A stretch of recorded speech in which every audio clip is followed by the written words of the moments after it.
few months ago, some friends of mine from school died suddenly. Others went insane.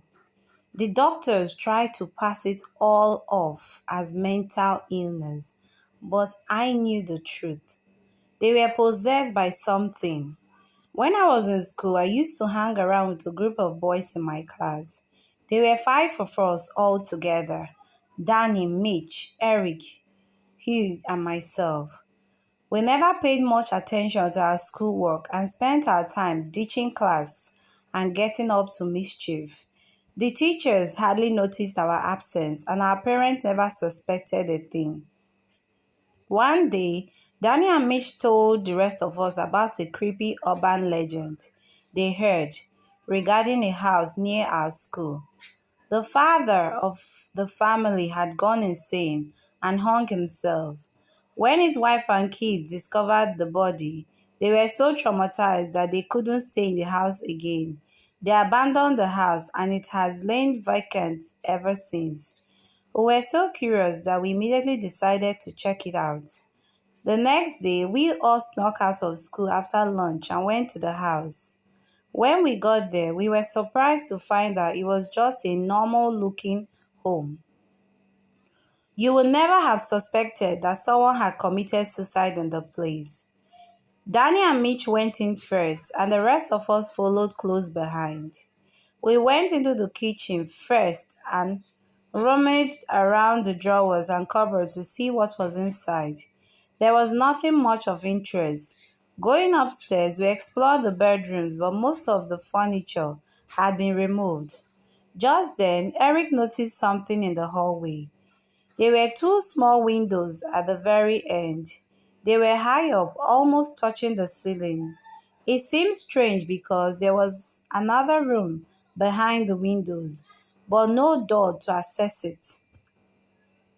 Standing on each other's shoulders, we opened one of the windows and all of us managed to climb through.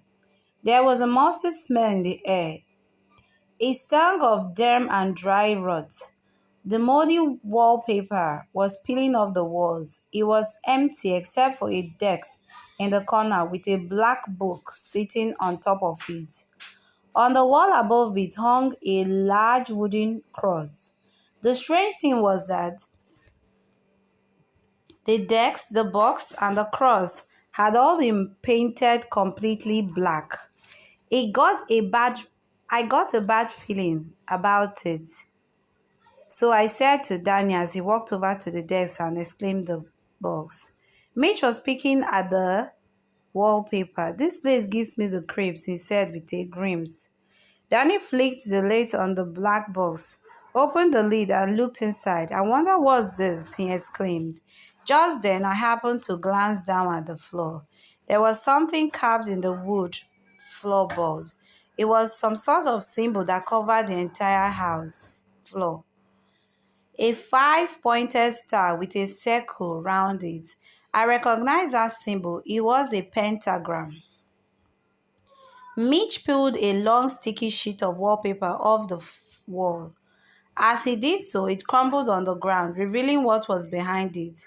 Underneath the wall was covered with inverted black crosses. Danny lifted something shiny out of the box. It was a small golden chalice. There's something in it, he croaked. Some red liquid. I think it's blood. At that exact moment, the black cross above the decks burst into flames. Everybody froze. We all started to freak out. Danny turned as white as a ghost. He was still holding the chalice in his trembling hands. His eyes rolled back in his head, and his tongue hung out of his mouth, as if he was choking. Mitch started screaming in terror. He began climbing up the wall and crawled out of the window. I was right behind him, hoisting myself up and throwing myself through the narrow opening. I fell into the hallway on the other side, almost landing on top of Mitch. Hugh managed to clamber out through the window as well, his eyes wide with fear. I could hear Danny's voice screeching on the other side of the wall. Eric appeared at the window. He was clutching onto the ledge with one hand, while his other arm flamed widely. "My leg!" he cried. "He's got my leg." I grabbed his arm and tried to pull him through. We could hear Danny in the room moaning and howling like a dog. Eric was in a blind panic, struggling and screaming for help. "My leg! My leg!" He kept screeching. We all pulled as hard as we could. Eric could tumbling out through the window, and we all fell in a heap on the floor. He was shaking, crying, and whimpering. I looked down at his leg and was horrified to find that there was a huge chunk missing from his scarf. The flesh had been torn away from the bone. "He beats me," Eric wailed pitifully. "Call an ambulance," I shouted. Hugh scrambled on his feet and ran to get help. Danny continued yelling and screaming in the other room. We were too scared to peer in the window and check on him. We all exchanged frightened looks. "I think he's possessed," said Mitch. We sat there on the dusty floor and waited, listening to the tortured scream of Danny. He was like a wild animal, charging around like a crazy beast. He was uncontrollable, screaming, crying, and bouncing around the room. Eventually, an ambulance arrived and the paramedics attended to Eric's wound. The police came too, and when they saw the crazy state that Danny was in, they called for backup.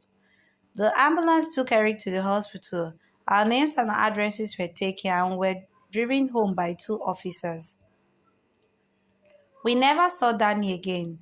There was a rumor at school that his parents had to put him in a mental hospital. The police came and talked to our parents many times after that, but they never told us what they were discussing. Of course, we were all grounded for the rest of the year. In school, we're on our best behavior, not wanting to get into any more trouble. One day, I was called to the principal's office. When I opened the door, I was shocked to see Mitch and Hugh sitting in front of the principal's desk.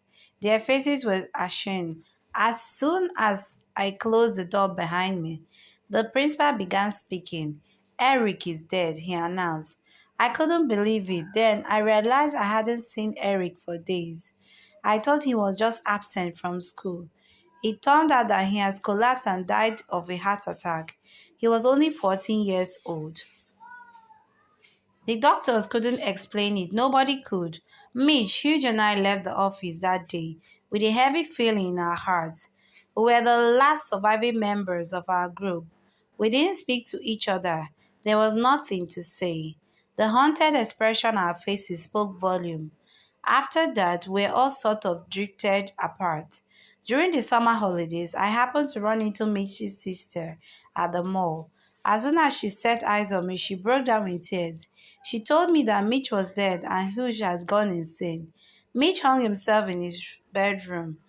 He told his parents he was going to bed and locked the door. He was found with his head shaved. His hair had been glued, piece by piece, to the ceiling. His eyes and mouth had been sewn shut with a needle and thread. Hugh was found crawling down the street naked. He was laughing hysterically and grinning like a maniac.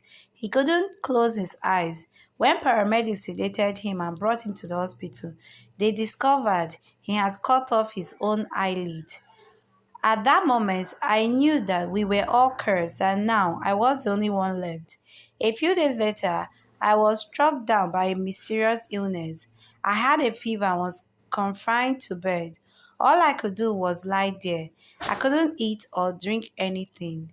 It felt as if something was squeezing my chest and crushing me, trying to turn me inside out. I was sure I was at death's door. The whites of my eyes turned black.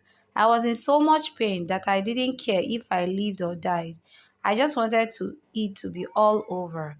One night, Danny came to me in a dream. He had withered away to nothing. All that was left was skin and bones. His skin was charred and blackened, and his eyes were completely white. "You are the last one," he whispered. "Yeah," I replied. "The only one who remembers what happened that day," he said. "I know," I replied. "You should come here," he said. "You belong with us."